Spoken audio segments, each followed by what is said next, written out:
اما بعد فمن مولانا امیر المؤمنین علیہ الصلاۃ والسلام ثلاثۃ لا يموت صاحبها حتى يذوق وبالهن۔ امیر المؤمنین علیہ الصلاۃ والسلام کا یہ فرمان بھی میں کئی دفعہ سنا چکا ہوں، اور بہت سارے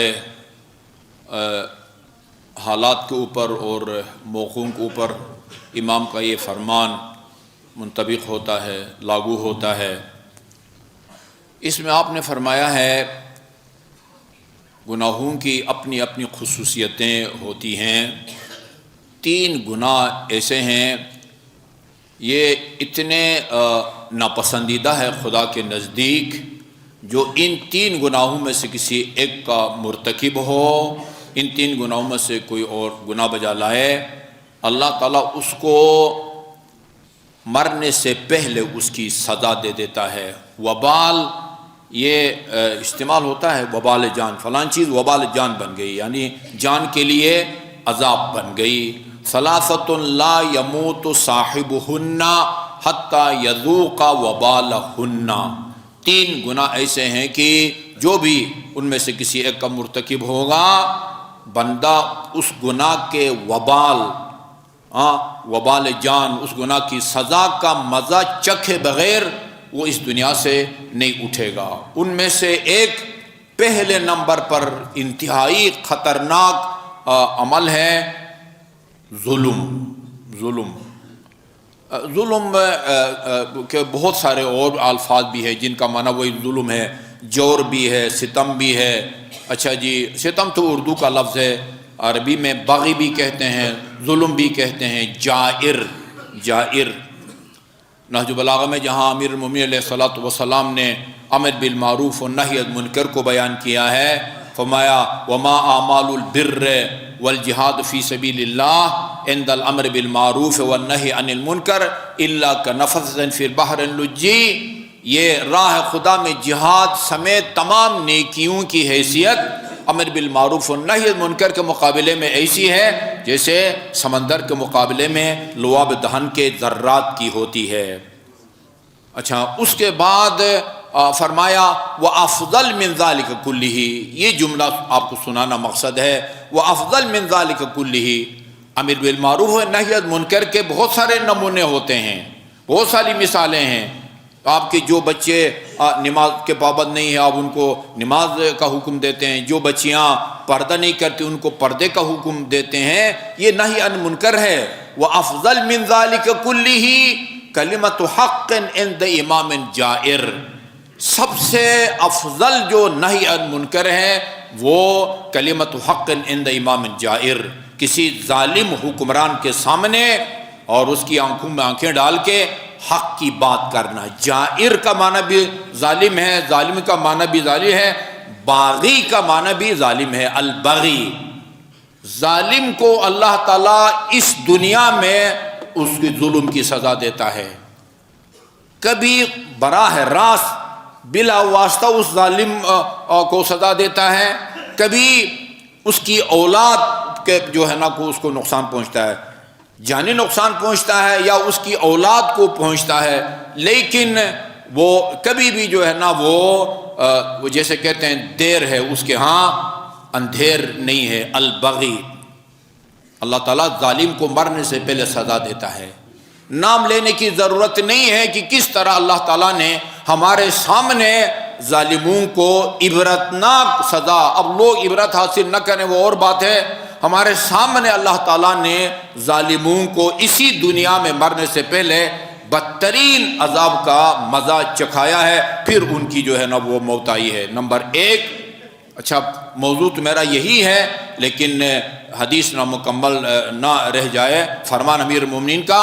نمبر 2، وقطیعۃ الرحم، وہ جو قطع رحم کرتا ہے، قریبی رشتہ داروں سے تعلقات کو بگاڑتا ہے، توڑتا ہے، اس کو بھی اللہ تعالیٰ اس دنیا میں سزا دیتا ہے۔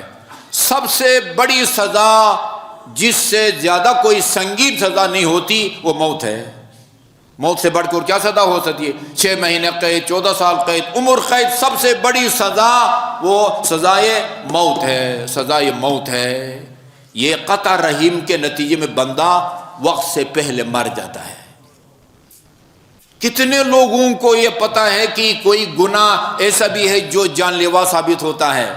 کینسر کے بارے میں 200 لوگوں کا خیال ہے کہ جان لیوا ثابت ہوتا ہے۔ کورونا کے نتیجے میں کتنے لوگ اللہ کے پیارے ہو گئے، یہ نہیں پتہ اکثر کو کہ کچھ گناہ بھی ایسے ہوتے ہیں کہ جو جان لیوا ثابت ہوتے ہیں۔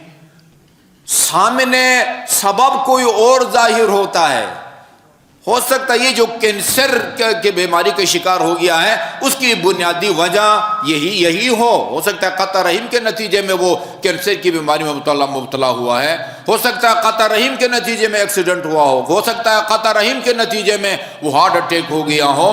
قطع رحم کے نتیجے میں انسان وقت سے پہلے مر جاتا ہے۔ روایت کے مطابق وقت سے پہلے کا مطلب بھی 1 دن 2 مہینے 6 دن نہیں، 30 سال ابھی اس کی زندگی کے وہ دن سال موجود ہوتے ہیں۔ قطع رحم کے نتیجے میں 30 سال وقت سے پہلے مر جاتا ہے۔ اسی طرح صلہ رحم کے نتیجے میں 30 سال انسان کی عمر بڑھ جاتی ہے۔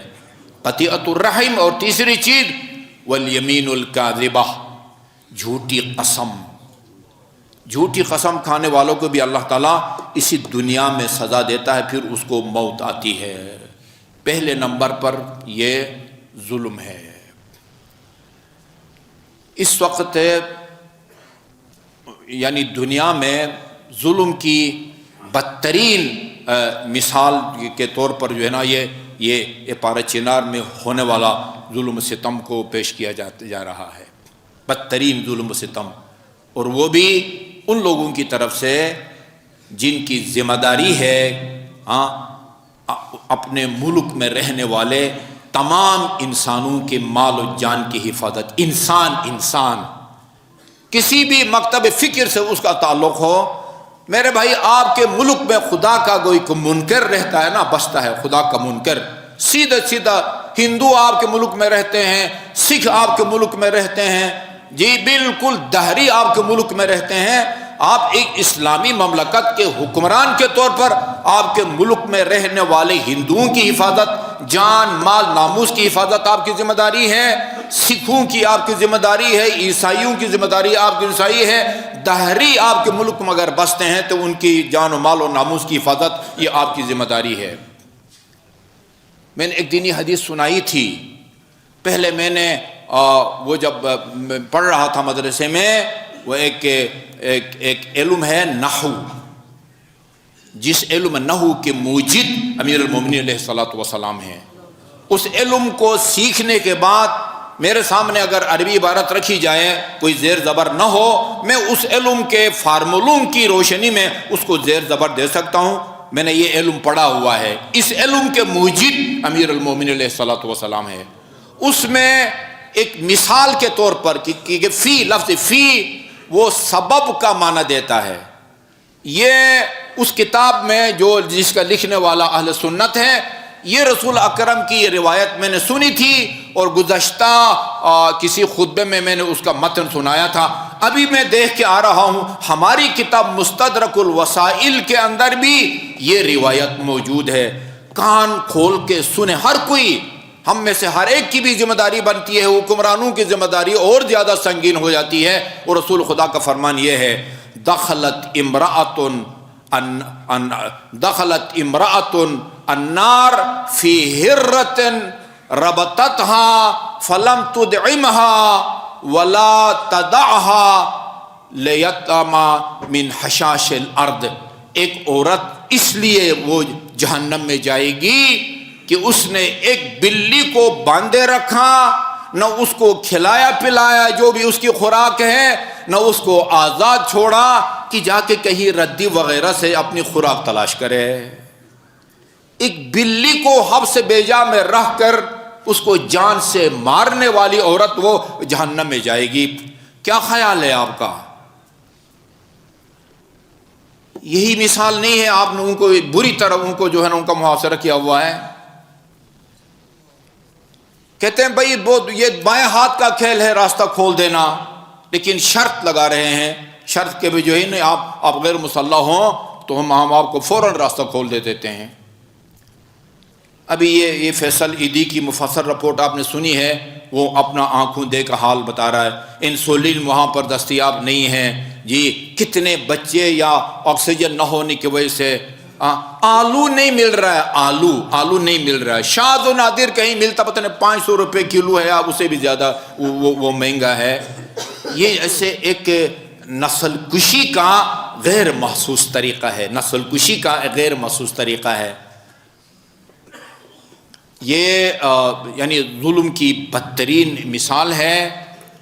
ہم اپنے تمام حکمرانوں کو چاہے جس ادارے سے بھی ان کا تعلق ہو، ہم ان کو مسلمان سمجھتے ہیں، ہاں وہ قرآن کے قائل ہیں، وہ رسول کے قائل ہیں، قرآن پر عمل کرنے کے تمام مسلمان وہ پابند ہیں، وہ چاہیں حکومت ہو یا ہمارے عسکری ادارے ہوں، سب کو ہم مسلمان سمجھتے ہیں، اور ان کو قرآن اور رسول کے حدیث پر عمل کرنے کے ہم ان کو پابند سمجھتے ہیں۔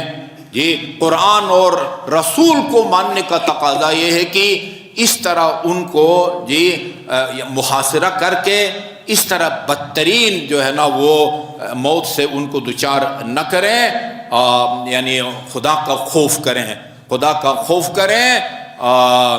یہ میں سمجھتا ہوں کہ دیکھیں قتل کے کئی طریقے ہوتے ہیں۔ پرانے زمانے میں وہ تلوار سے جو ہے نا وہ سر قلم کر دیا جاتا تھا، یا نیزہ مار کے مار دیا جاتا تھا، یا تیر کے ذریعے مارا جاتا تھا، یا زہر دے کے مارا جاتا تھا، جی زہر کے ذریعے ابھی مارا جاتا ہے۔ آج کے زمانے میں وہ گولی ماری جاتی ہے، یا پتہ نہیں کلاشنکوف یا وہ ریوالور یا 12 بور کے ذریعے مارا جاتا ہے۔ ڈائریکٹ فائر کر کے کسی کو مارنا بھی قتل کے زمرے میں آتا ہے، اور اس طریقے سے اس طریقے سے نہ ادھر سے نکلنے دو، نہ وہاں تک کھانے پینے کی زندگی بچانے والی دوائیاں وہاں تک نہیں پہنچتی اور لوگ مر رہے ہیں، اور آپ جیسے کہتے ہیں کہ وہ جو ہے نا وہ شہزادہ بانسری بجا رہا ہے اور روم جل رہا ہے۔ انتہائی افسوسناک بات ہے۔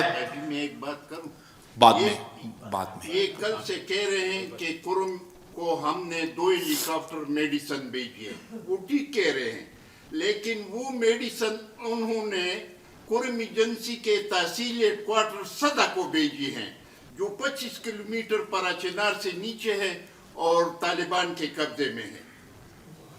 میڈیسن نہیں پہنچ رہی، تو یہ بھی قتل کے زمرے میں آتا ہے، یعنی کسی کو اس طرح محاصرہ کرنا کہ زندگی بچانے والی بہت ساری اس طرح کی رپورٹیں بھی مل رہی ہے کہ وہ اگر کوئی چیز پہنچتی ہے اس میں بھی وہ کوئی جانبداری کا نعوذ باللہ وہ مظاہرہ کیا جا رہا ہے، جو سراسر ظلم ہے۔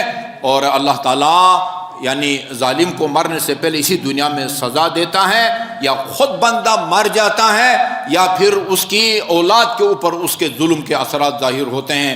اللہ تعالیٰ کی بارگاہ میں دعا ہے وہ ہمارے حکمرانوں کے دل میں رحم پیدا کرے، اور ان مظلوم عوام، چھوٹے چھوٹے بچے اور بوڑھی عورتیں، ایسے ایک گھر کے اندر کمانے والا تھا وہ شہید ہو گیا ہے، وہ چند خواتین کے علاوہ اس گھر میں کوئی اور نہیں بچا جی۔ اور پھر وہاں تک اگر کوئی امداد بھی پہنچانا چاہے اس بیچاری اس بیوہ یا یتیم بچوں پر، اس کے راستے بھی بند ہیں۔ وہ اللہ تعالیٰ کے عذاب کا خوف کرو، راستے کھولو غیر مشروط طور پر، اور پھر ان کو غیر مسلح کرنا یہ بھی ایک قتل کے زمرے میں آتا ہے۔ وہ آپ کو پتہ، سب کو پتہ، ہر عقل مند کو بھی پتہ ہے کہ اگر وہ غیر مسلح کر دیتے ہیں تو اس کا انجام کیا ہوگا، اور اسی انجام کو سامنے رکھ کر اس طرح کی جو ہے نا وہ مشروط طور پر وہ راستے کھولنے کی بات ہو رہی ہے۔